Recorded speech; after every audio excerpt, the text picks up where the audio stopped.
Play ball with Babe Ruth. Play ball with the Navy. The United States Navy brings you the Adventures of Babe Ruth. And here to tell you about the immortal Babe is the man who knew him so well, his pal, the popular sports reporter, Steve Martin.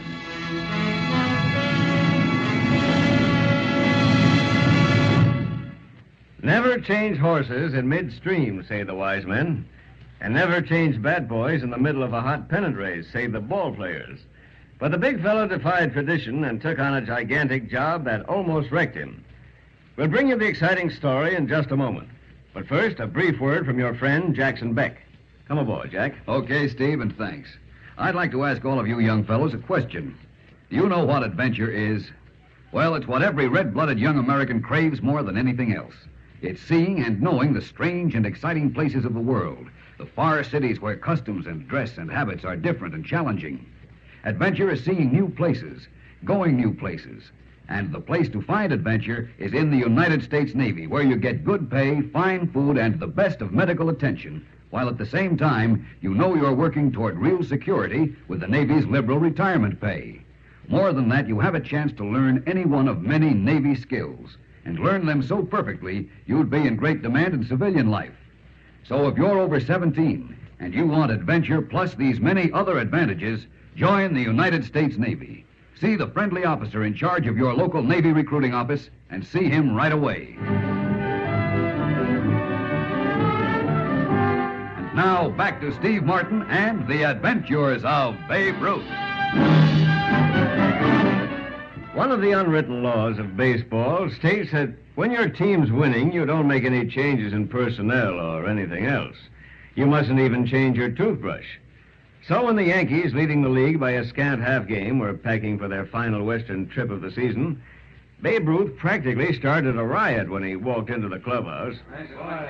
He had a thin, pale, freckle-faced kid with him, about 14 years old. Just a minute, fellas.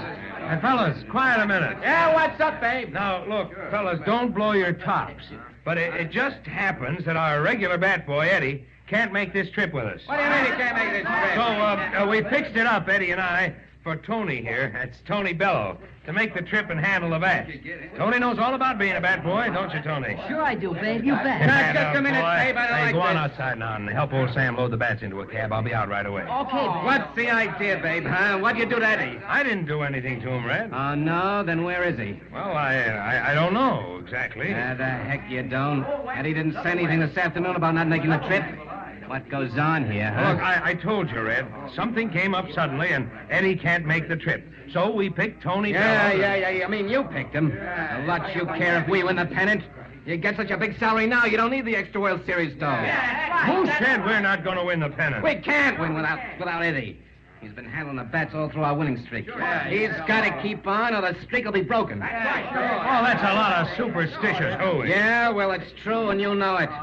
But you can't get away with this, Babe, so you'd better get rid of this Tony kid and have Eddie on that train, I tell you, Eddie can't go, and that's final. And what's more, Hug okayed Tony to make the trip. So that's that.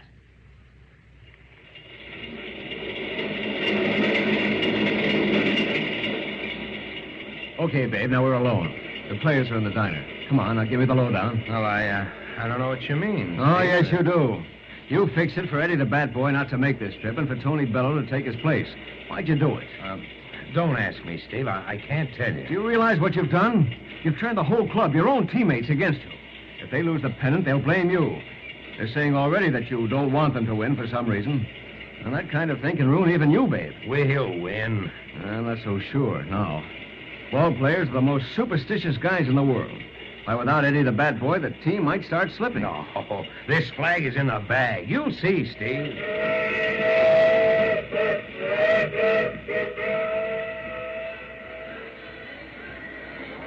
Well, it's 2 out in the first half of the ninth inning now, and the Yankees are behind 3-1. Well, it's up to Red Healy now, and here comes the pitch. Red swings, and it's an easy pop-up right behind the plate. The catch is under it. He has it, and the Yankees lose.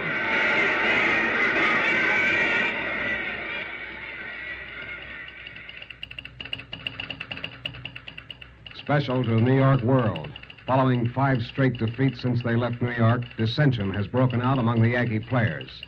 Babe Ruth seems to be the target of his teammates' resentment, and it is an open secret that he and Red Healy have engaged in 2 fistfights in the clubhouse. Unless a miracle occurs, the Yankees' hopes for a pennant this year are doomed. I want you to send me back home, Babe. Send you home? Why, Tony, aren't you having a good time? Oh, gosh, yes. Oh, it's like heaven traveling with you and the Yankees. I mean, it was. But now the team is losing, and Red Healy says it's my fault. He says... That Red. Now, look, don't pay any attention to him, Tony. He's in a slump. When ball players are in a slump, they bark at everybody. But he says I broke the Yankee Now, luck. look, forget it, I said, kid. As soon as we cinch the pennant, Red will be patting you on the back and saying you're our mascot. You mean we are going to win the pennant, Babe? Even though we're down to second place now? Of course we are, Tony. You're going to be the bat boy for a championship club. How's that? Oh, boy, if you say so, Babe, I know we'll win. Boy, am I happy. I got to get back to the clubhouse now. So long. Now, what kind of baloney was that, Babe? You know the Yanks won't win this year. Oh, yes, we will, Steve. We've got to now. Even if I have to carry the whole club on my back. Well, that was just what the big fellow started to do. Carry the team on his back to victory.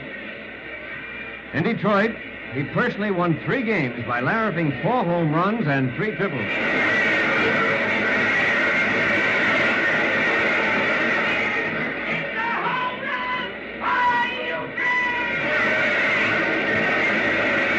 Chicago, the big fellow led the Yanks to another 3 wins. And in St. Louis, he hit a homer in each game. The Yankees, looking as if they didn't believe it, swept that series and were tied for first place with the Red Sox.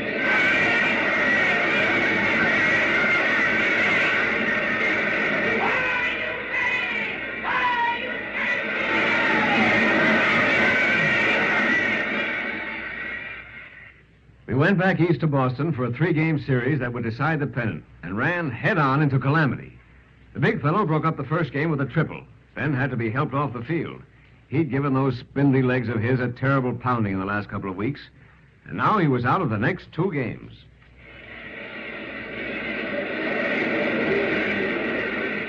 Well, there's a high fly to left field. Lewis is under it. And he has it, and the Red Sox win. Now, if they win the final game tomorrow, and the Yankees, without Babe Ruth, will have to play a lot better than they did today to stop them, the Red Sox will be American League champions.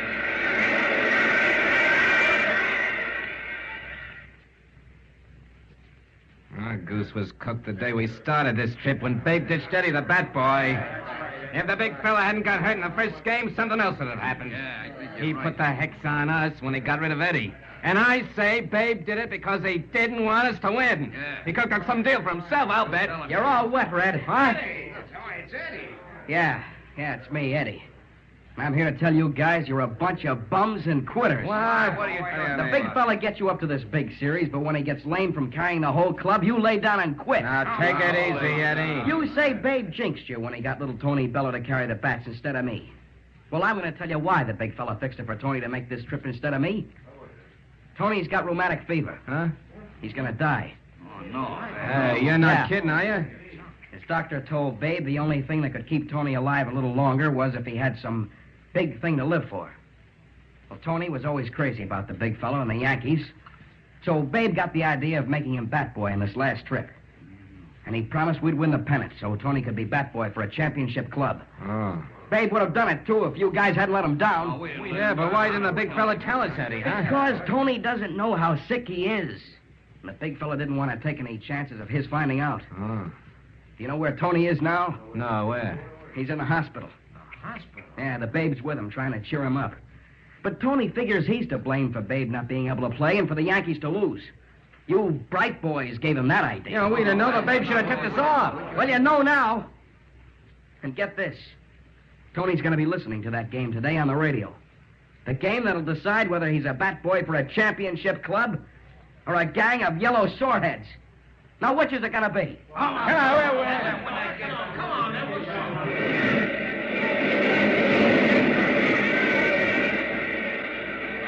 folks, what a ball game this is. The last of the 10th inning, Boston at bat and 2 Boston runners on the bases. The Yankees are leading 5-4 as a result of Babe Ruth's pinch hit double. These Yankees are playing fighting heads-up ball today, just the way they used to. Those 2 stops by Red Healy, by the way, were nothing short of sensational. All right. Here comes the pitch to Lewis, the Red Sox left fielder. And Lewis belts it. It's a line drive that's going for a hit. No. Red Healy lifts high in the air and spears that drive. Now he's running over to second base, and it's a double play. The game's over. The Yankees win the pennant.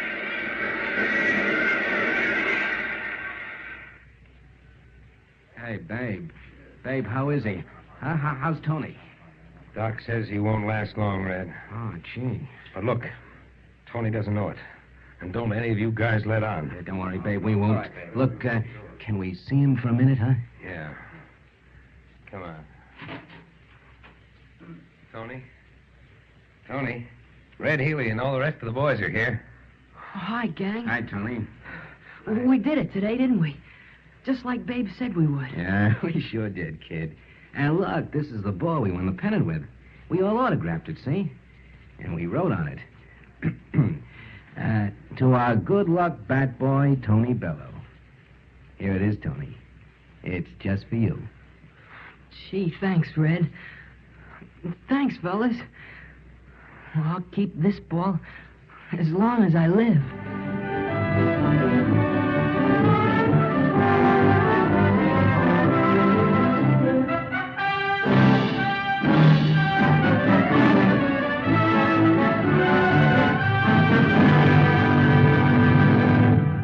Thanks again, Steve Martin, for bringing us all another of your exciting Adventures of Babe Ruth. You're certainly welcome, Jack.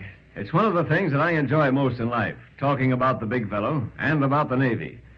You see, my own experience in the Navy was so exciting and pleasant and adventurous that I think every red-blooded young man in the country over 17 ought to be part of it. It's the greatest fleet in the world, with the greatest ships and the greatest crews. I can think of no finer career for any young man. I agree, Steve. Particularly when a Navy man gets all the things that the Navy gives him. Excellent pay, a chance to learn one of the many Navy skills that are so valuable in civilian life. Good housing, good food, expert free medical care, and under the Navy's liberal retirement plan, a lifelong security after a few years of service. Then if you fellows are interested in sports, as you probably are, you'll want to know that the Navy sports program is one of the biggest in the world. Navy men are playing baseball, football, basketball, any sport you can mention, ashore and afloat all over the world. Sports are part of the regular Navy life. So think it over. The Navy can be a fine, profitable, and exciting career for you. Why not stop in and see the officer in charge of your local Navy recruiting office? He'll be glad to give you all the details.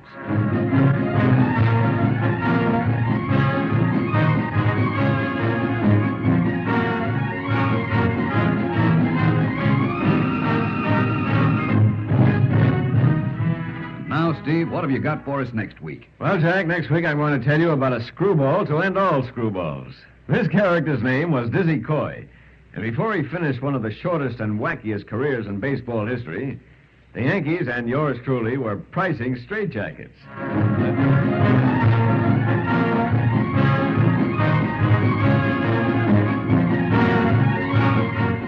The Adventures of Babe Ruth is written by Ben Peter Freeman, produced by Woody Close, directed by Ronald Dawson, and presented by the United States Navy.